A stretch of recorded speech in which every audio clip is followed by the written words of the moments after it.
प्रिय विद्यार्थियों, नमो नमः। रुचिरा भारती कक्षा 8 के अंतर्गत आर्यभट्ट पाठ हमने पूरा पढ़ लिया है। उसके सरलार्थ, उसका शब्दार्थ, उसका अभ्यास एक प्रश्न रहता है और उसके साथ उसका करेंगे आज योग्यता विस्तार है। लेकिन उससे पहले यदि आपने अभी तक मेरे इस चैनल को या फिर जो पहली बार मेरे चैनल को देख रहे हैं, कृपा करके संस्कृत शिक्षा चैनल को सब्सक्राइब करें और साथ में वीडियो को पूरा देखने के पश्चात लाइक करें, हाइप करें और शेयर भी अवश्य कीजिएगा। तो चलिए चलते हैं आज के विषय की ओर।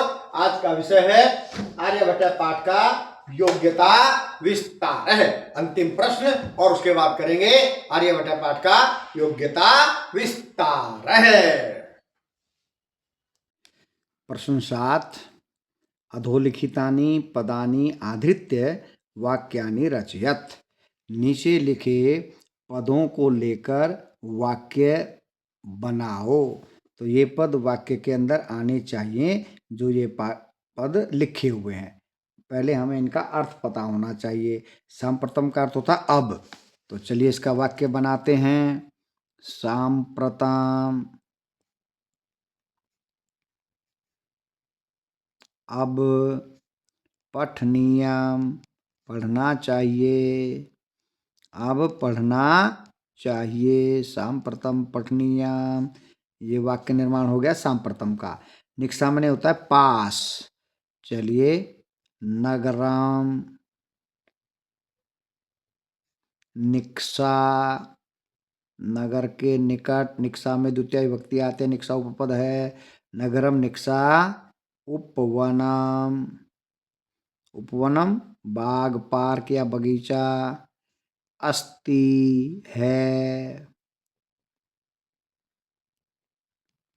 अस्ति है। नगर के निकट उपवन है, बाग है, बगीचा है।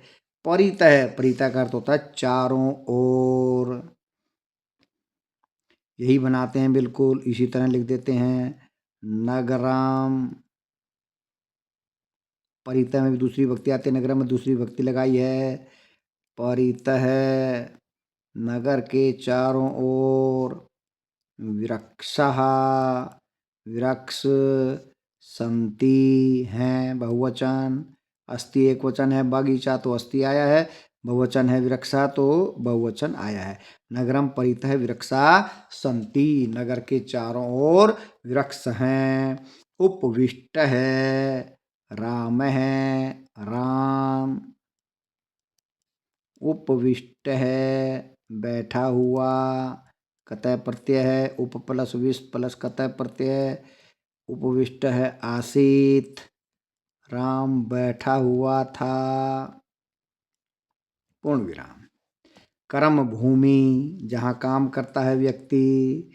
तो आर्यभटस्य, आर्यभटस्य, आर्यभट्ट की।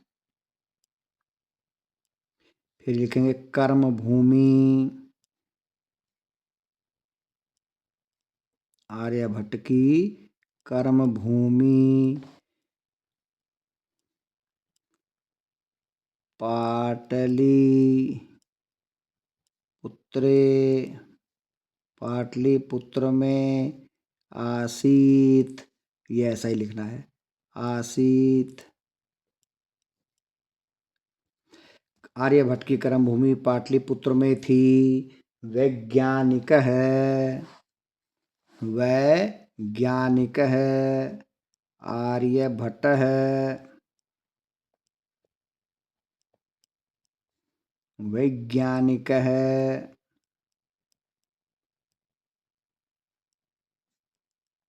आसीत। चलो पढ़ते हैं फटाफट। सांप्रतम, सांप्रतम पठनीयम। निक्सा, नगरम निक्सा उपवनम अस्ति। परितः, नगरम परितः वृक्षा सन्ति। उपविष्ट है, राम है उपविष्ट आसीत्।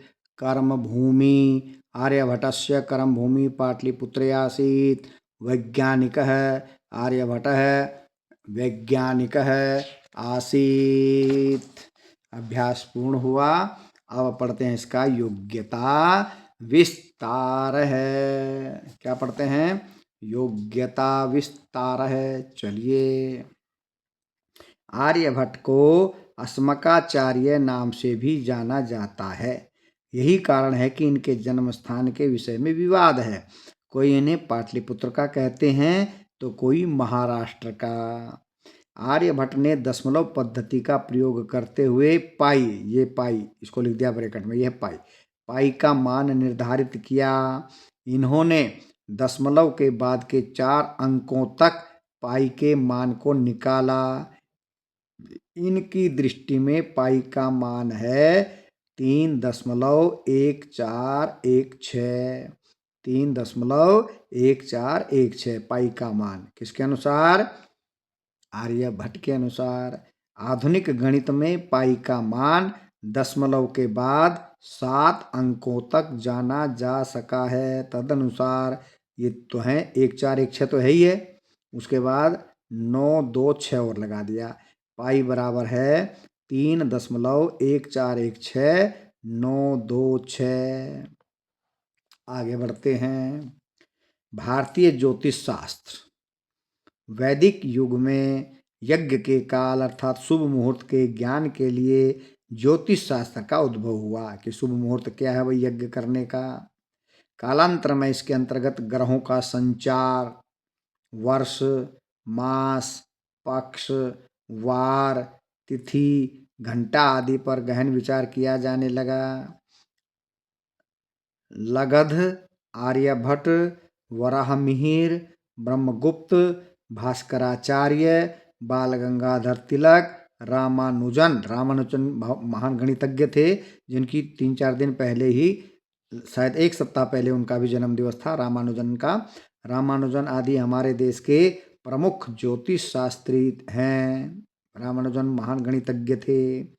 आर्यभट्टियम, सौर सिद्धांत है, बृहत संहिता, लीलावती, पंच सिद्धांतिका आदि ज्योतिष के प्रमुख संस्कृत ग्रंथ हैं। आर्यभट्टियम जो आर्यभट्ट ने लिखा। आर्यभट्ट ने 499 ईस्वी में इस ग्रंथ की रचना की थी। यह ग्रंथ 20 आर्या छंदों में निबद्ध है। इसमें ग्रहों की गणना के लिए कली संवत 499 ईस्वी में 3600 कली संवत को निश्चित किया गया है। ठीक है जी। चलिए आगे। गणित ज्योतिष क्या है? संख्या के द्वारा जहाँ काल की गणना हो, गिनती हो, वह गणित ज्योतिष है। ज्योतिष शास्त्र की 3 विधाओं यथा सिद्धांत ज्योतिष, फलित ज्योतिष, गणित ज्योतिष में यह सर्वाधिक प्रमुख है। कौन सा? गणित ज्योतिष। आगे क्या है? फलित ज्योतिष। इसके अंतर्गत ग्रह नक्षत्रों आदि की स्थिति के आधार पर भाग्य, कर्म आदि का विवेचन किया जाता है। ये ग्रह यहाँ पर है, इसका आपके जीवन में ये फल पड़ेगा, हैं, उसको कहते हैं फलित ज्योतिष। ठीक है। इसके अंतर्गत ग्रह नक्षत्रों आदि की स्थिति के आधार पर भाग्य, कर्म आदि का विवेचन किया जाता है। वेधशाला का अर्थ हम बता चुके हैं क्या? जहाँ पर ग्रह नक्षत्रों की गणना के लिए प्रयोगशाला बनी हो वो होती है वेधशाला। ग्रह नक्षत्र आदि की गति स्थिति की जानकारी जहाँ गणना तथा यांत्रिक विधि के आधार पर ली जाए वह वेधशाला है। यथा जंतर मंतर, ये जंतर मंतर जयपुर में भी है और दिल्ली में भी है। इसके अतिरिक्त कहाँ पर है मुझे जानकारी नहीं है। इन 2 स्थानों पर तो जंतर मंतर है, दिल्ली में और जयपुर में। परियोजना कार्यम क्या कह रहा है भाई? योग्यता विस्तार के उल्लिखित विद्वानों की कृतियों के नामों का संकलन करें। जिन जिन विद्वानों के नाम आए हैं इनकी कौन कौन सी पाठ्य पुस्तकें हैं, पुस्तक उनका नाम लिखो। योग्यता विस्तार में उद्धृत पुस्तकों के लेखक का नाम बताएं। जो पुस्तकों के नाम लिखे गए उनके लेखक के नाम बताएं। आर्यभट्ट के अतिरिक्त कुछ अन्य गणितज्ञों के नाम तथा उनके कार्यों की सूची तैयार करें। ये परियोजना कार्यम है। तो इसी के साथ आर्यभट्ट पाठ पूरा हो जाता है। अब हम इसके करेंगे अतिरिक्त प्रश्नोत्तराणी। तब तक के लिए जयतु सुरभारती।